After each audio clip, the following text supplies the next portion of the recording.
Hello, everyone, and welcome to On the Safe Side, a monthly podcast hosted by the editors of Safety and Health magazine, the official magazine of the National Safety Council. This is Alan Ferguson, Associate Editor at Safety and Health, and with me, as always, are my fellow Associate Editors, Barry Bettino and Kevin Drewley. Hello there, fellas.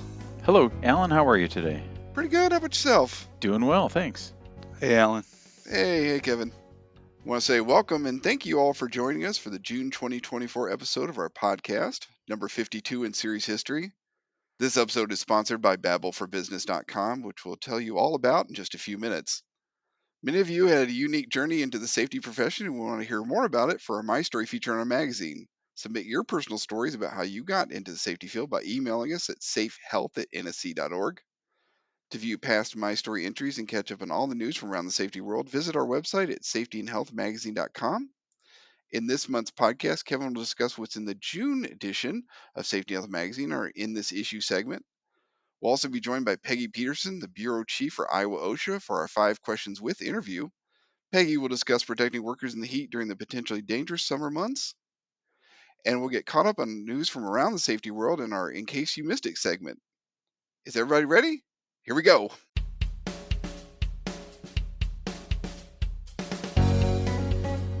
Well, it's hard to believe that we've nearly reached the halfway point of the year, isn't it? Our June issue keeps the line moving, and as always, we appreciate your interest and readership. Among the offerings this month is a feature from Barry that examines ways to keep a safety committee's activities fresh and effective. So often, committee agendas can seem to have a rinse and repeat feel, say multiple safety and health experts who lent their insight for the story. With their help, Barry provides 11 tips to help revive these committees and make meetings ones people actually want to attend.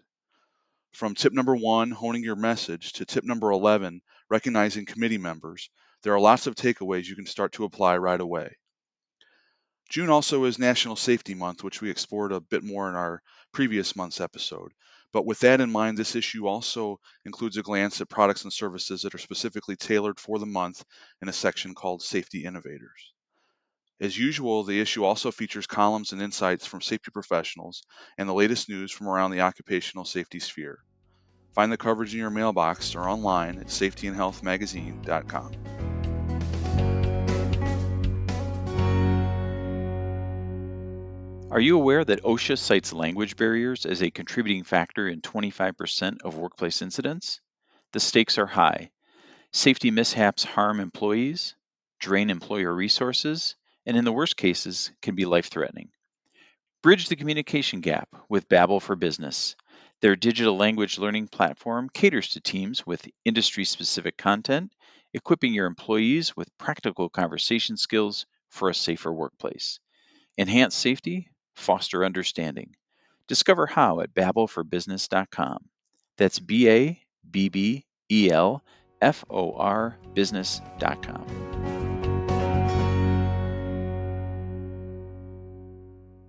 With the summer upon us, more workers will be performing outdoor tasks that require them to be mindful of the heat and its potential impacts. So, what must employers and workers think about when trying to beat the heat? With us on this month's podcast to discuss awareness of this issue is Peggy Peterson, who serves as Bureau Chief with Iowa OSHA. Peggy, thank you so much for joining us on the podcast. Thank you so much for having me. I'm so excited to be here and share all of our great information. Excellent. Well, where we want to start, Peggy, is first of all, what role do planning and supervision play in mitigating hot summer conditions when it comes to outdoor workers? This is just a critical situation, right? When we have employees that are working in the outdoor environment and getting that ready to go. How are we going to recognize those hazards? What are the plans that we have? And so when we have outdoor workers, we have the need to prepare them for that work, and the supervision, having a written program, they're going to be critical because when we start to do this, we need to identify those hazards. And a lot of times we just overlook heat because it's just always there. And we've survived it this long. Some of us are several years around the sun. So when we're out there and we're seeing this hot environment, it just doesn't make any sense to us that people don't survive it every year. So what's the big deal? And so when we start to look at what the hazards of heat and the hazards to different employees and the situations, it's really important for those supervisors to have that role, because one of the things that's going to be so critical is recognizing what the illnesses are. And when you look at those illnesses and you're saying, hey, I have this symptom or this condition, when do I bring that to somebody's attention, and is it just normal? So those kind of situations are really critical and important for us to have that mindfulness when we're going into the hot months. Peggy, how would you describe the importance of acclimatization and what should that look like on a job site? This is just another one of those situations where it's so critical for those employees to be acclimated to that environment. So, part of that need is when we start to see the high heat. We just don't jump right in. So we have to kind of get ready for it. So as we're doing that really heavy lifting of some of these jobs, maybe we don't need to do that full day. The hard part is, I think so many of us just work until we're at heat exhaustion. And then we step back and say, okay, maybe tomorrow I'll do a little bit better. So having that pre planned out, like, anytime we have new employees that are coming to the environment where, you know, especially construction, we're really cranking it. We're trying to get through this work environment or this work day. So we're going to bring in new people to this really heavy load. And then just jumping right in is really, really a situation where OSHA says, hey, 4 out of 5 people that have perished due to heat related illnesses have been on the job less than a week. That says a huge statement right there, on the need for acclimating the employees to that environment. And so OSHA kind of looks at and I think NIOSH kind of put that together with a 20%. So if your workday is 8 hours of really strenuous work activity, starting that through the week of doing maybe 20% the first day, then 40%, 60 to 80, and then 100%. So giving that a longevity of time before you actually jump right in and do that full hard day's work. So, Peggy, when it comes to the hierarchy of controls, in what ways can it help workers in high heat situations? And can you share some examples? Sure. So one of the things that's really important is recognizing what are the hierarchy of controls. So the very first one that we are looking at is elimination, and what would elimination look like? And we would love for the employees to work in an environment that's continually safe and there is no hazards, because we think we can work better that way. But in the hot environments, it's really hard to eliminate heat. It's really hard to say, hey, I'm going to control the weather today. So looking at those hierarchy, can we eliminate? Probably not. The next one is substitution. So, what can we substitute? What would it look like if we put our plans in place that we're actually working indoors versus outdoors? Is there a situation where we can substitute that environment with the heat? Um, then you have the engineering controls. So when we're looking at engineering controls, we're looking at maybe there's a way that we can have an air conditioned environment where it's cooler air. We're doing a rehydration station, and so we're getting that looking like we can kind of recover in this environment a little better. Maybe we can use fans. Maybe we have electricity in this area and we can get some air movement. So that would be another way of adding those engineering controls. And administrative controls, that's where we talk about the supervision, where we talked about the very first question, like, why is it important? This is where we're going to be able to kind of control how much time. Maybe we're going to have more employees working in this environment, so we're rotating them in and out of the hot work. And so that would be something that we would administer. and then making sure employees are taking those water breaks. Then the last thing that we would want is PPE. Now, the problem in so many of our workplaces is the use of personal protective equipment is going to add more of a burden for the employees in the hot environment. So, for example, hey, I'm going to be removing asbestos. So now I have to have a respirator, I have to have a Tyvek suit. Guess what? That increases the heat for that employee. It doesn't allow your body to sweat.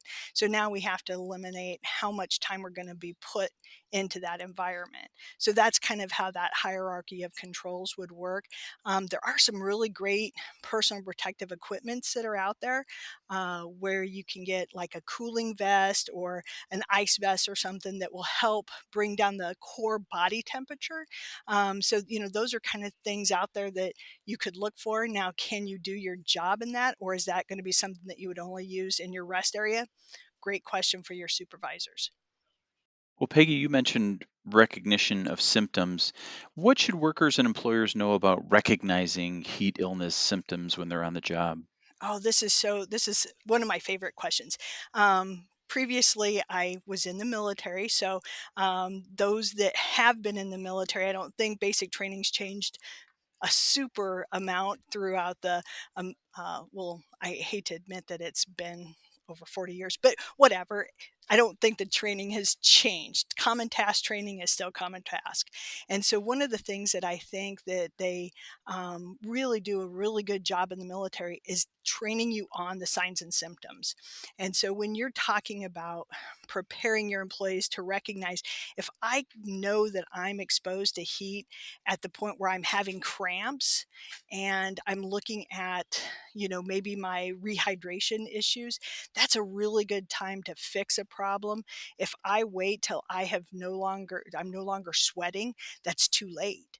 Now we're into heat stroke. So knowing the difference between, your heat cramps, your heat exhaustion, your heat stresses, and then going into the heat stroke. And so what's really important of recognizing those signs and symptoms and being so well trained is to have that buddy system. Because when I get so exhausted, I may just be so goal oriented that I'm just trying to finish my job. I'm not really paying attention to what experiences I'm having, and I get kind of confused. And so when my buddy asks me a question and I'm kind of out there, they can start looking at, ooh, have you had enough water? Do you need to stop what you're doing and maybe take a little break or rest and recover? So those signs and symptoms are so important for those employees to be well aware of what they are. OSHA and NIOSH offer the downloadable heat app. What other tools might you recommend to ensure worker safety during the heat?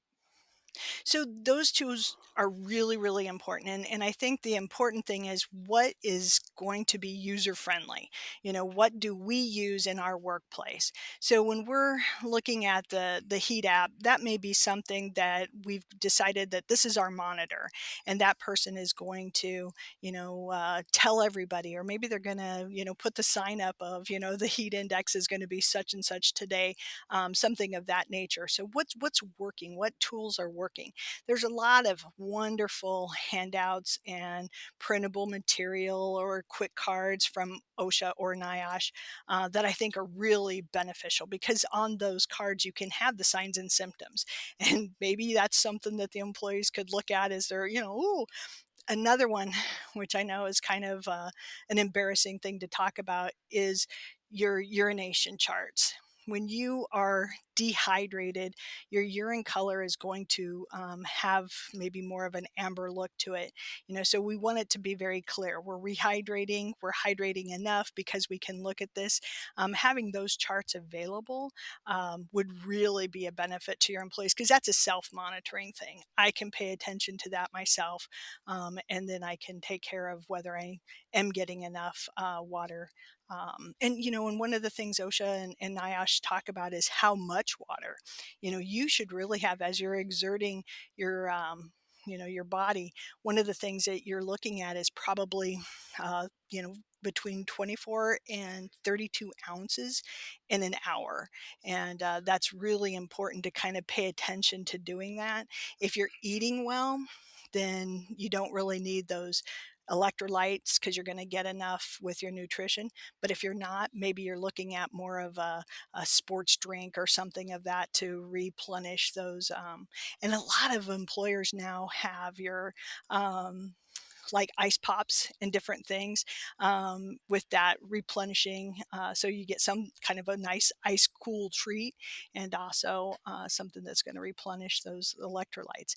Employers that think out of the box, when that supervisor says, "Ooh, let's do some training," and one of the trainings that they decide to include is what are the good choices for your lunch during the hot summer months. What a great concept. Let's bring in a dietitian and have somebody tell us, let's freeze grapes and have those as your snack during the day, watermelon, or, things that are going to rehydrate your body naturally, opposed to, a hot pizza or something of that nature for your breaks. Well, Peggy, we can't thank you enough for all the insights you shared with our listeners today. We really appreciate you being with us on the safe side. Thank you. With all the summer fun and family vacations in June, it's easy to miss news from around the safety world. That's why we're here with In Case You Missed It, a segment that aims to shine a light on news that may have slipped through the cracks. And to get things started, OSHA announced some changes to its regions. Number one, they're opening a new office in Birmingham, Alabama, that will oversee efforts in Arkansas, Kentucky, Louisiana, Mississippi, Tennessee, the Florida Panhandle, and its home state of Alabama. Because of that, some of the regions are kind of changing the states they oversee. And perhaps one of the biggest changes is they're not no longer going to refer to regions by number. So, for instance, regions 9 and 10 will merge into what's known as the San Francisco region. Region 6 will be known as the Dallas region. And to me, it makes a lot of sense. I mean, I kind of knew the regions, but I couldn't tell you, Region 8 was this many states. I know it went from east to west basically in terms of numbering, but yeah, I think it's a common sense change that makes a whole lot of sense, and it'll be easier for people to figure out. Kevin, what about you? Well, first, as an offshoot of that, because I've also kind of learned OSHA regions by proxy as a result of the top 10 and just the story that you mentioned. It often, and if you're, seeing our things online or in print a lot, we publish that map. So with that, the agency has recently released its final top 10 data for most cited standards for fiscal year 23. I know when Safety and Health and OSHA always unveil those at the Safety Congress and Expo, it's perfunctory to say preliminary, that we give that demarcation all the time, just because these are numbers that only have kind of recently been run, and OSHA always assists us with trying to get those as current as possible for the show every fall. But as of April 17th, the agency did pull final data, so we've had that online. But in case you missed it, it is there. But no, as Alan mentioned, the regions, I suppose, that we'll have to retool our coverage here in the second part of the year, just because I know they'll be kind of around that time redoing the regions, as Alan mentioned. So we will see that. But yes, check that out online if you haven't seen it. There's been no change to the order or anything of that sort. It's still fall protection general requirements, which I know is not a spoiler alert, but at any rate, just kind of dovetailing with what Alan says. Barry, how about yourself? Well, for our listeners who do come to NSC's Congress and Expo every year, we will be in Orlando in September, and I'm sure many of you, like myself, will be wondering what designer Kevin will be wearing on stage when we do provide our attendees with the preliminary data I'm for due to FY24. I'm due to find another liquidation sale, because I know I usually wear the same stuff. Well, I can't wait. I, for one, cannot wait, Kevin. Thanks. So I want to share a survey, guys, that I wrote about for safetyandhealthmagazine.com. And it was a survey about worker burnout that was put together by the Grossman Group and the Harris Poll.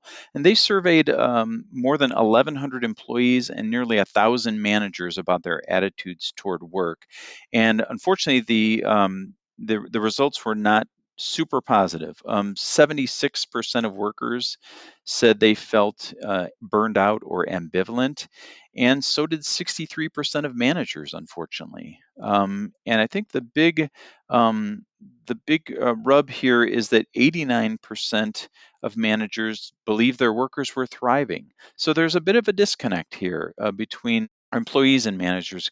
Three things that popped out in this survey were the top reasons for workers citing feeling burned out. One was constant change in the workplace. Also, another one was unnecessary work from senior leadership. And a third one was having to shift focus frequently during the workday. Another thing, obviously, that really hit home from the three of us, our former career in newspapers was high turnover rates, and that can leave more work for those left behind, which often happened in previous media stops for all of us, I'm sure. And one thing the survey kind of touched on is the findings should be a wake up call, both for employers and for workers as well. And the CEO of the Grossman Group talked about it's high time now for burned out managers to get more support, a more reasonable workload, and more flexibility. And that way they can be re energized and they can move from burned out to thriving and then assist their workers as well. So, Alan, back to you. Now it's our listeners' turn. Is there something important you've learned recently and want others in the safety world to know? Please email your thoughts and feedback to us at safehealth@nsc.org. We're eager to hear from you.